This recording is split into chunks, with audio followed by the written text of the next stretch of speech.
को नमन करते हुए हमारे भाइयों का बहुत बहुत स्वागत सम्मान। जैसा कि आप सभी जानते हैं कि हम यहाँ किस लिए इकट्ठे हुए हैं। एक तो मुद्दा है कि बोधगया में जो महाबोधि टेम्पल है उस पर अनधिकृत रूप से कब्जा कर लिया गया है। तो सभी ने वही बात कही है कि वो अनधिकृत कब्जा है, उसे हमें छुड़वाना ठीक है। लेकिन मैं ये कहना चाहती हूँ कि क्या ये एक ही टेम्पल ऐसा है जिस पर कब्जा किया है या और भी हैं?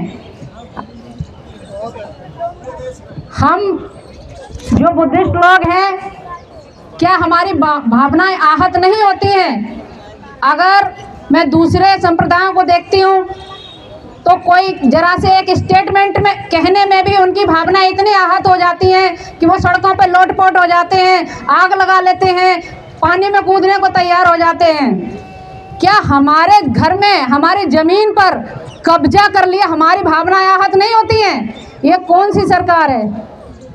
ये कौन से लोग हैं जिन्हें ये दिखाई नहीं देता है कि हमारी भावनाएं भी आहत होती हैं और हमारी भावना हमारे कब्जे पर भी आहत नहीं होगी? तो ऐसा ये कौन सा देश का हमारा नेता है या हमारा कौन सा देश का कौन सा प्रशासन शासन का अधिकारी है जो ये देख नहीं सकता? अगर देख नहीं सकता तो ये हमारे किस काम के?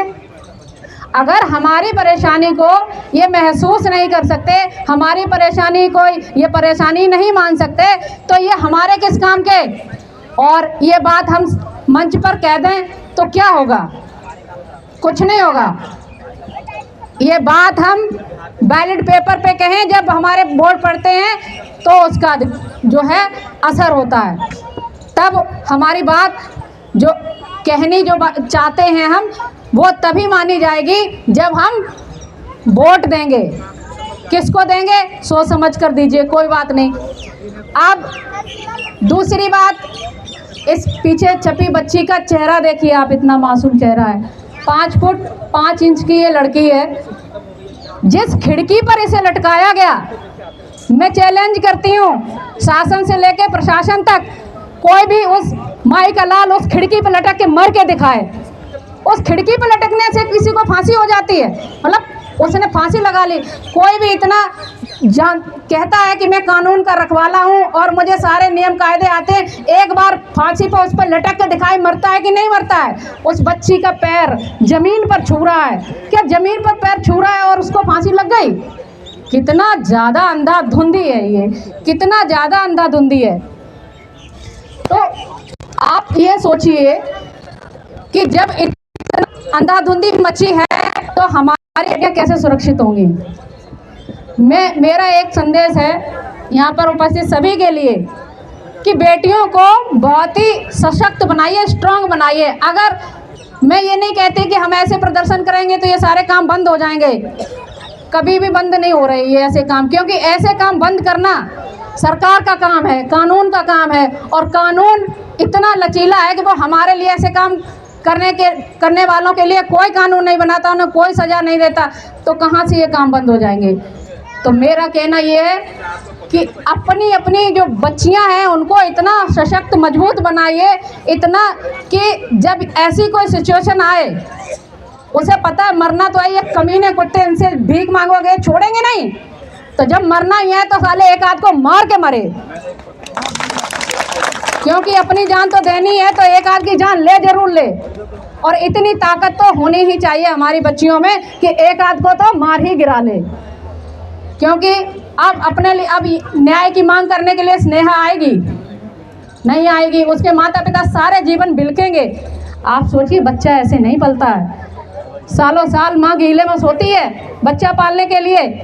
अब जो पिता होते, हमारे समाज की कंडीशन देखिए, अपने शर्ट का छेद नहीं देखते महीनों तक कि हमारी शर्ट में छेद हो गया है, तब जा कर के अपने बच्चे को पढ़ाते। उसका जनवरी में एग्जाम था लड़की का, जेईई एडवांस में उसने अच्छी टॉप रैंक हासिल करी है। ऐसी होनहार बच्ची को इन्होंने जानबूझ के कत्ल कर दिया। और इसको जो छिपाने वाले जो हमारे भेड़िए, जिन शासन प्रशासन जिन्होंने इस केस को दबाया है, तो ये कोई कम गुनहगार नहीं है। उस जितना गुनहगार वो लड़का है उससे कई ज़्यादा गुनहगार इस केस को दबाने वाले हैं। तो मेरा यही कहना है कि बनारस के भी एक भी जनता चैन से ना सोए, और जो बनारस पुलिस है जिसने इस मुद्दे को इतना दबा के रख दिया है उसको तो जो है सस्पेंड होना चाहिए, टर्मिनेट होना चाहिए ऐसे लोगों को, क्योंकि उनकी बेटियां नहीं है क्या?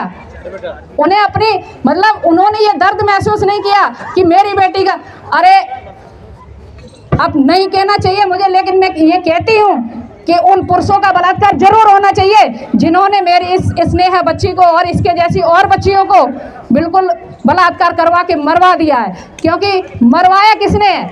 मरवाया इन्हीं ने है जिन्होंने रिपोर्ट दर्ज नहीं करी है। तो मैं मतलब आप ये इस दर्द को महसूस कीजिए। मैं चाहती हूँ कि सारे देश के जो माता पिता, सारे देश के जो बच्चे, जो बच्चियां हैं, हर व्यक्ति इस बच्ची का दर्द में, ये पहला केस है क्या? हाथरस में लड़की नहीं जलाई गई थी? बताइए हमारे ही समाज के साथ क्यों होता है? एक केस उसका पूरा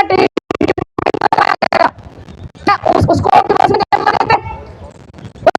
किसी और की, किसी दूसरे देश की, दूसरे देश की है। हमें तो कभी नई देश में रह रही हूँ।